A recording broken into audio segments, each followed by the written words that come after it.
que los regidores del oficialismo, por decirlo de alguna manera, no éramos mayoría ni en las comisiones ni en el Consejo Metropolitano, con lo cual muchas veces teníamos que explicar o consensuar o dialogar con las otras fuerzas de oposición para concertar los temas que queríamos sacar. Y es por eso, creo yo, por ejemplo, el Plan 2035, que fue la planificación urbana de 20 años, que finalmente Castañeda no la quiso sacar, contó con el apoyo decidido del Partido Popular Cristiano, porque se llegó a concertar finalmente temas que nosotros consideramos en una visión de ciudad importante sacar. Entonces, digamos, no simplifiquemos el tema de la agenda municipal como un alcalde o alguien que esté en funciones y que debe asumir solamente el Ejecutivo.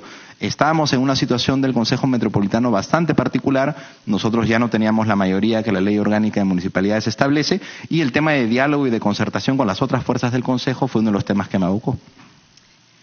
Señor Núñez, ¿el trabajo de un regidor es exclusivamente normativo?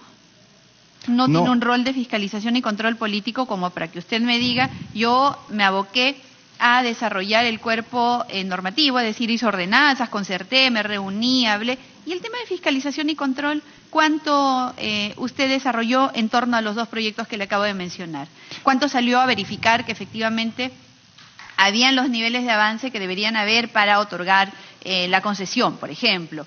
Y otros relacionados estrictamente a su función de fiscalización o control político. ¿Qué acciones de fiscalización y control político desarrolló usted?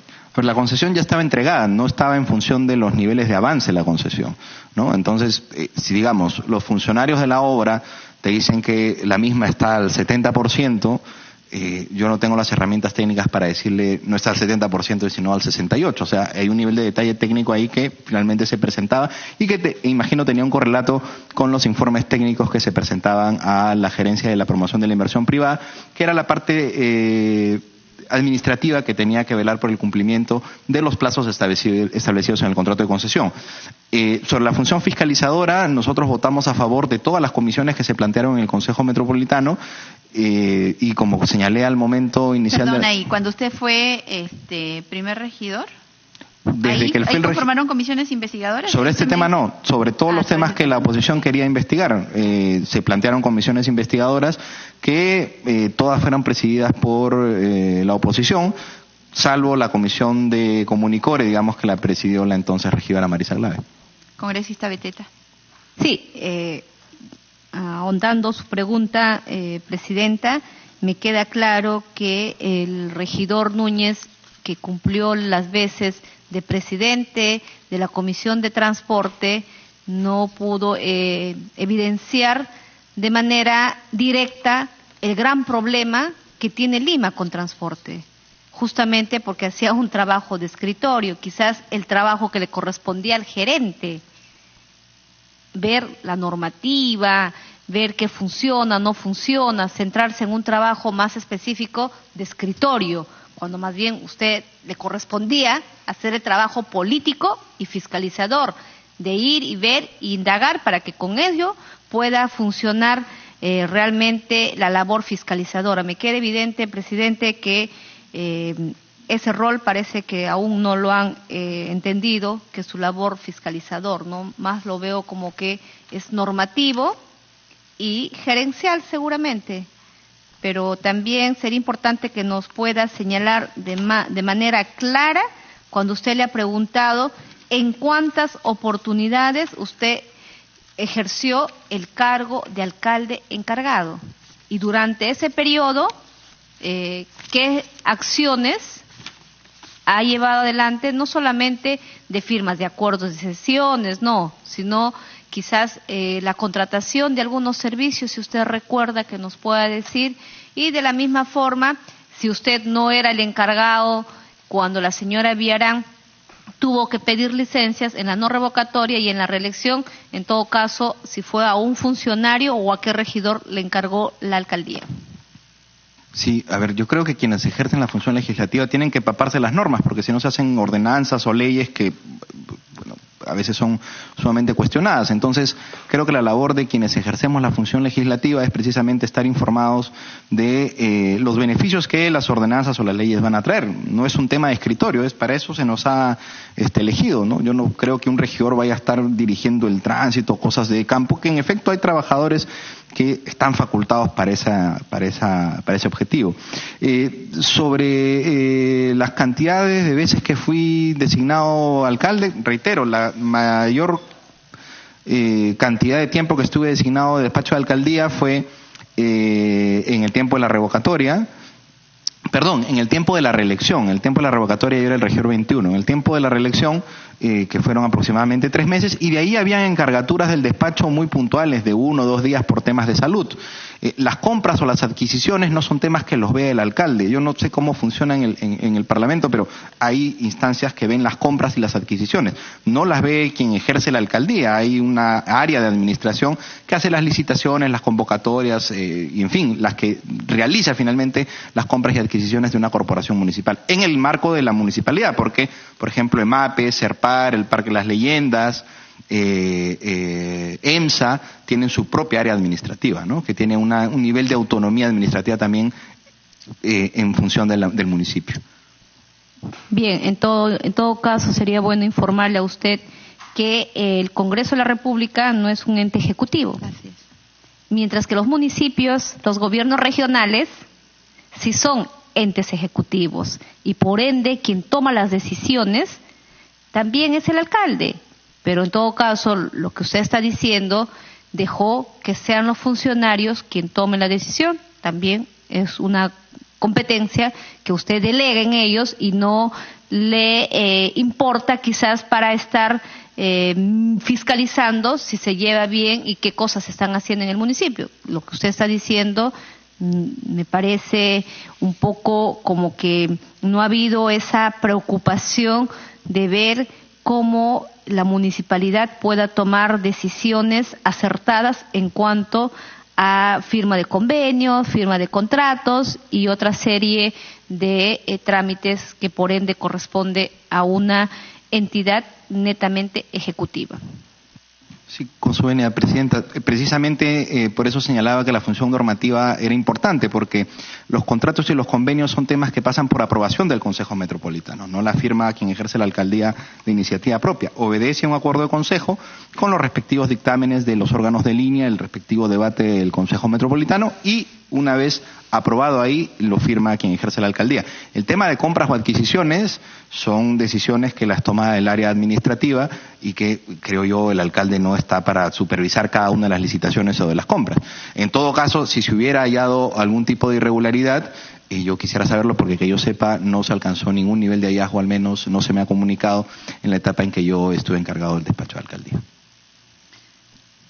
Justamente para poder llegar a identificar la etapa donde usted ejerció el cargo ejecutivo es la que le estamos preguntando. Gracias. Sí, efectivamente, señores invitados, en especial al señor Núñez, le preguntamos porque usted sí ejerció cargo ejecutivo, cargos de decisión, cargos en los cuales usted ha sido el alcalde. Entonces, no puede referir todo a que el rol que cumplió como legislativo, como regidor.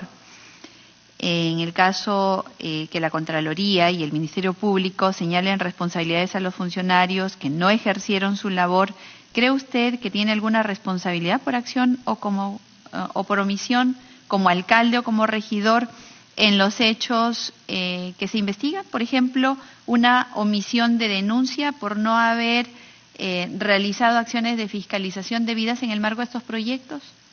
Bueno, en el marco de estos proyectos lo que está en investigación son 2 líneas de investigación. La primera, los aportes, que no son temas ni del alcalde, ni de quien ejerce la alcaldía, ni los regidores, es un tema de investigación de aportes en una campaña, que no es un tema municipal. Y en el tema de los 2 contratos de concesión, reitero que hemos planteado las 2 comisiones investigadoras que se han señalado en reiteradas oportunidades durante ambas intervenciones. La comisión investigadora de la concesión de Línea María y la comisión investigadora de Vías Nuevas de Lima. Evidentemente, Evidentemente, en el 2012, 2013, 2014, incluyendo el 2015, no teníamos la documentación de la que hoy podemos presentar como al menos indicios para que se inicien las investigaciones correspondientes. Es por eso que toda la documentación que ha sido referida a las instancias correspondientes datan más bien de épocas mucho más recientes, ¿no? De hecho, este informe del control de la Oficina General de Control Institucional, si bien es del 2012, yo lo acabo de obtener hace un tiempo atrás, ¿no? Donde se señala, por ejemplo, que el contrato original de Línea Amarilla generaba una pérdida de entre 208 y 300 millones de dólares a la corporación municipal, y eso también ha sido enviado a la... ¿Cuándo toma conocimiento usted de ese informe?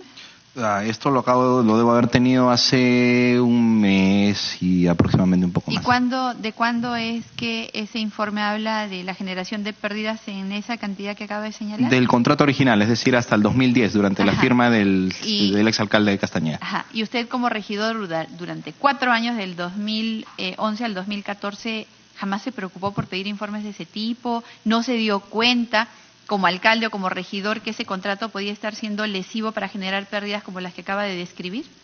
Por eso es que se planteó la renegociación, entiendo, y eso fue una de las explicaciones que se nos dio en el marco de la explicación de la adenda número 1, de que el contrato original no había sido renegociado de la mejor manera y que se necesitaba una renegociación, y por eso aquí se plantea, por ejemplo, que el tema social no había estado bien planteado en el contrato original. Eso fue uno de los argumentos, por ejemplo, para que se pase de los $5.000 base de compensación a los $30.000.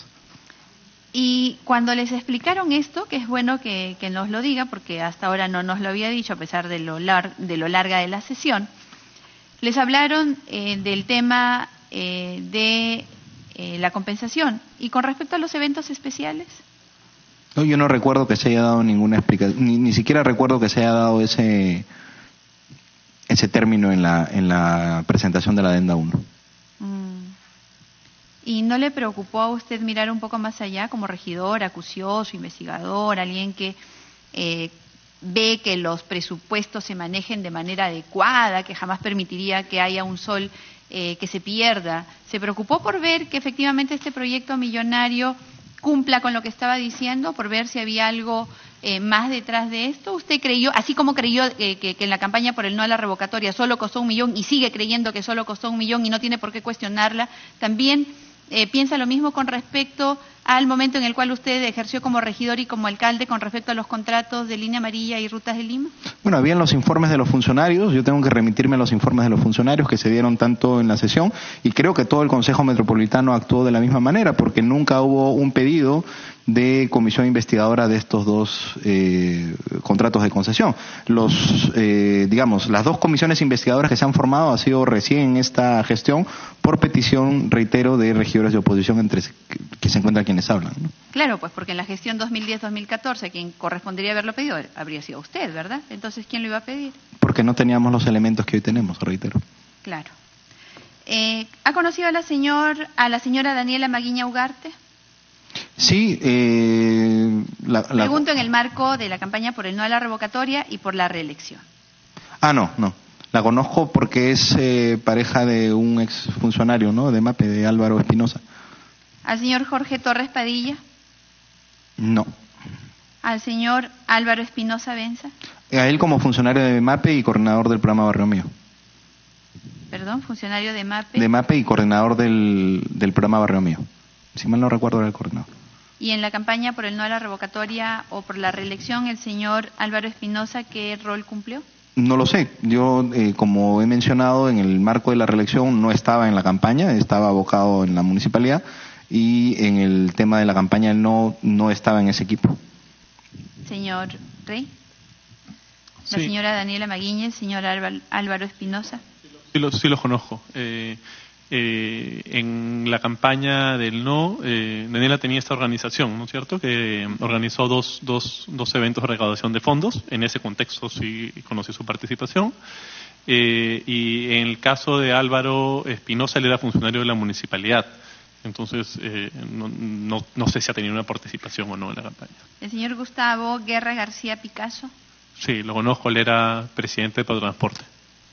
en el marco de la campaña por el en la campaña revocatoria no, o la en la reelección? campaña del no, yo no tuve ninguna relación con él, yo no lo vi.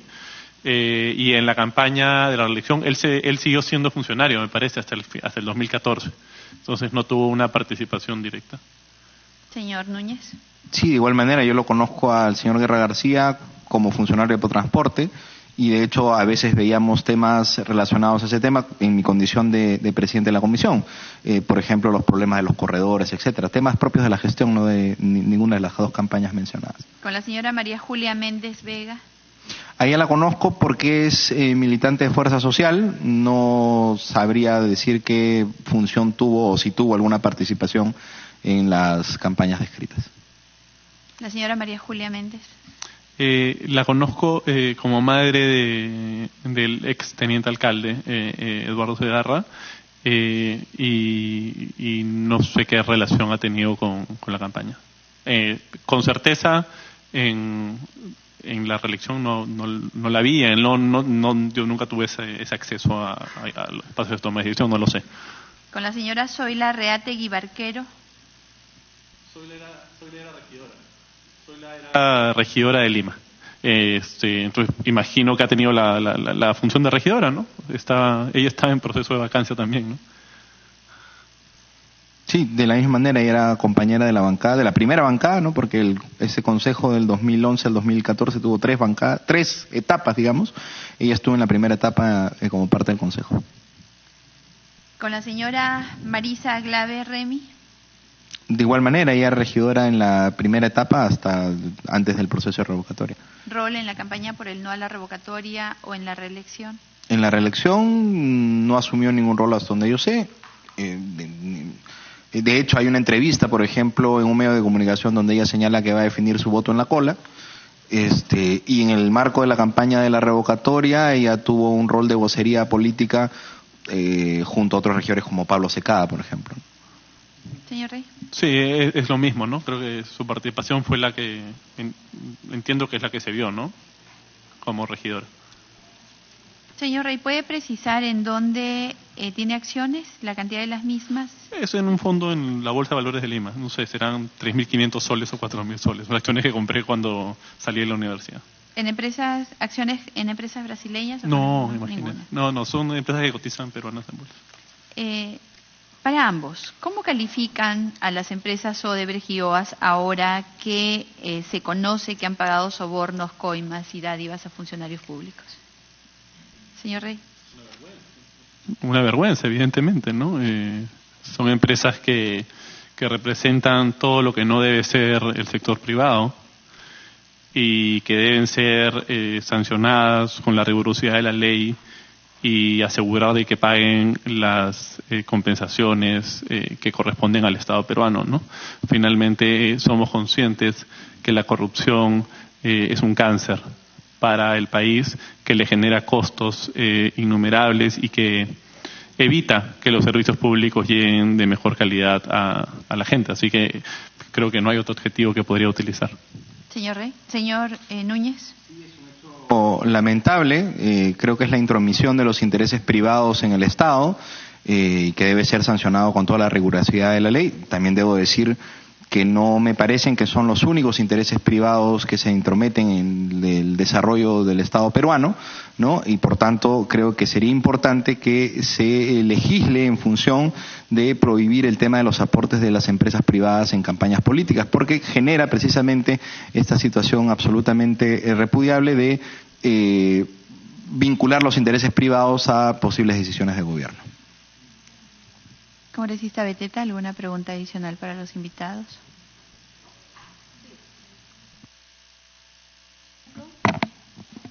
Acá ubicando, hay una entrevista, ¿no?, que le hacen al señor Augusto Rey, donde él con tanta seguridad y firmeza defiende, ¿no?, el incremento del peaje, indicando que esto va a generar mayor pagos del IGB. ¿Qué nos puede decir ahora con lo que usted señala que estas empresas no solamente son vergonzosas, sino también son corruptas, ¿no?, porque ya están determinados en esas de las acciones? ¿Usted qué nos puede decir de esa entrevista a la que ahora sigue pensando que fue importante defender con todo lo que estaba a su alcance para que se pueda incrementar el peaje?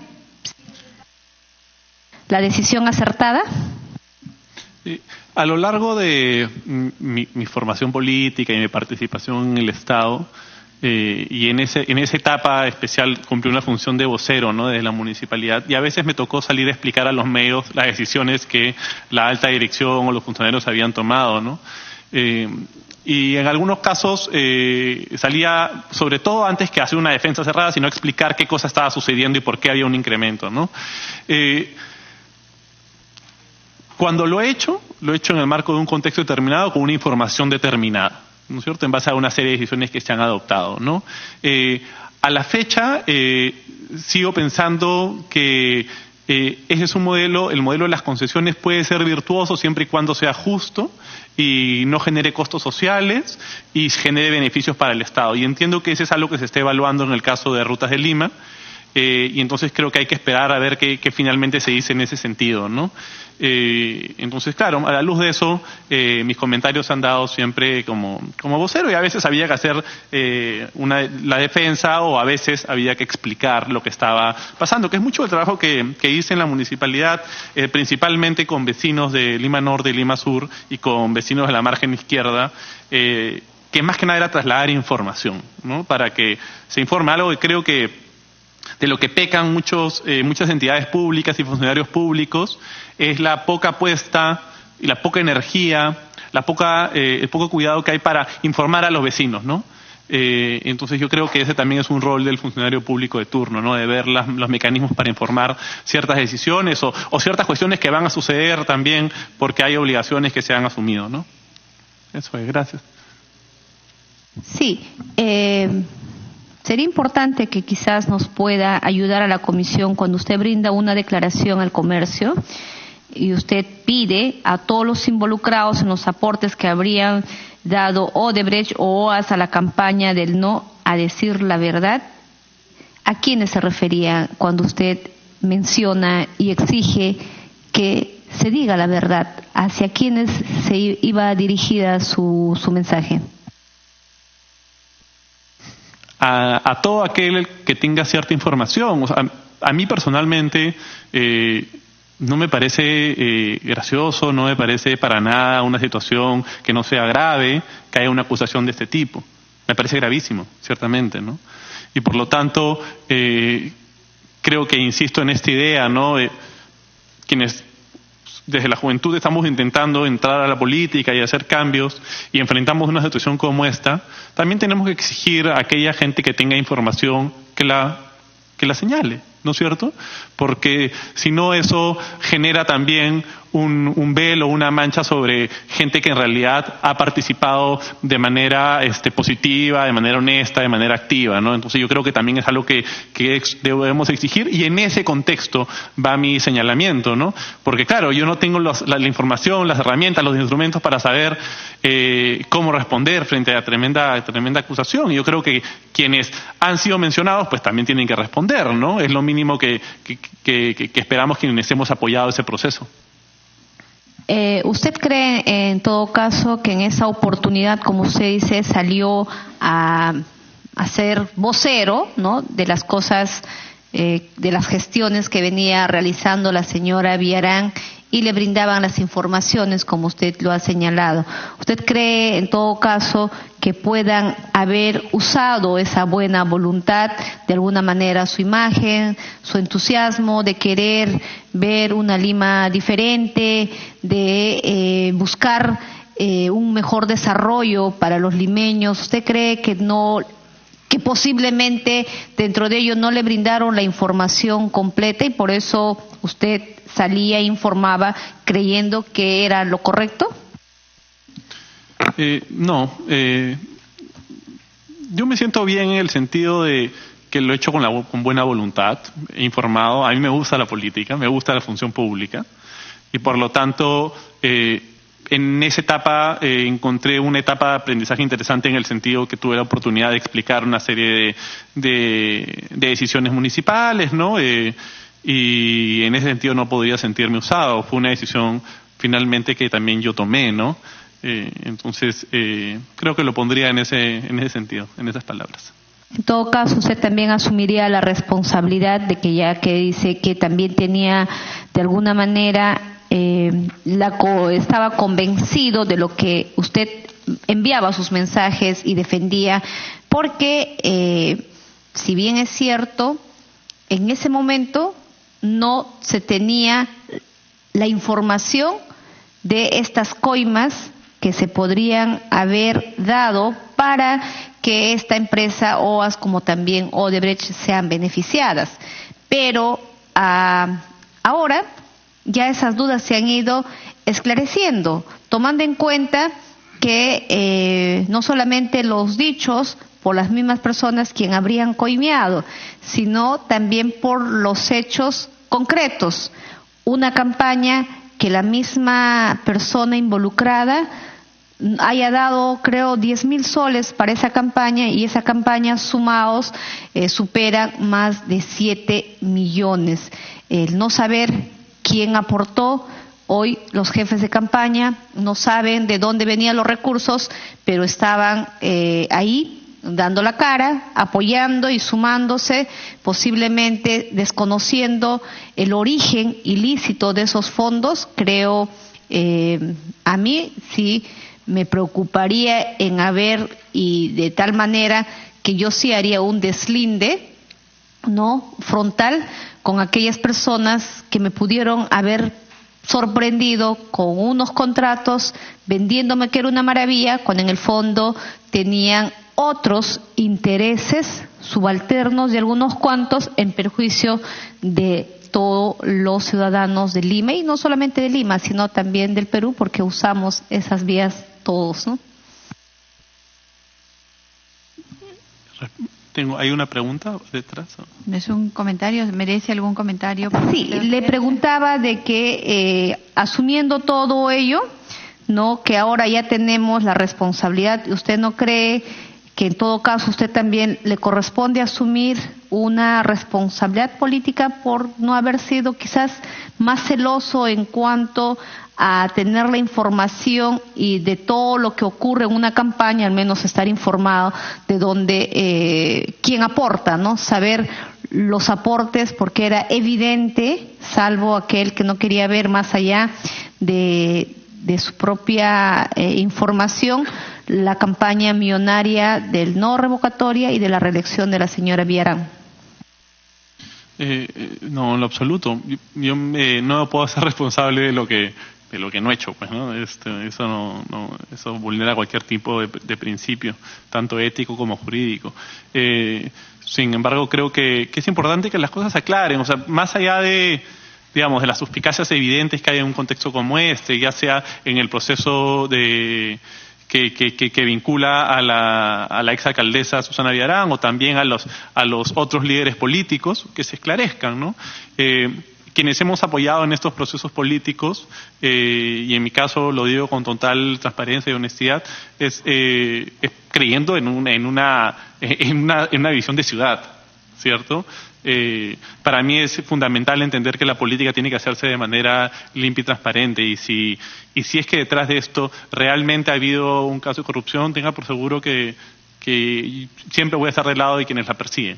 Entonces yo creo que dejar eso muy en claro, ¿no? Cuando uno hace una defensa en un momento determinado, lo hace en un contexto determinado, y defendiendo una serie de principios. Y eso es bien importante entenderlo también como formación política para todos, también nosotros mismos y quienes nos están escuchando, ¿no? Entonces lo planteo en esos términos, siendo naturalmente un contexto complejo para el país en general, ¿no?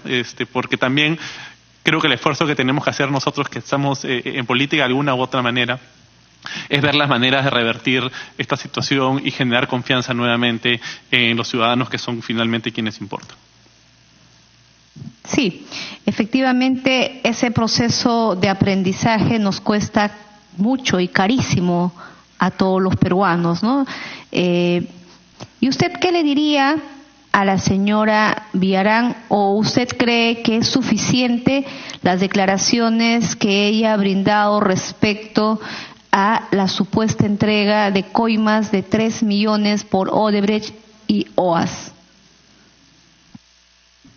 No, ella ha señalado lo que ha señalado, ella no sé si ha venido acá a la comisión, pero que ha señalado en los medios de comunicación.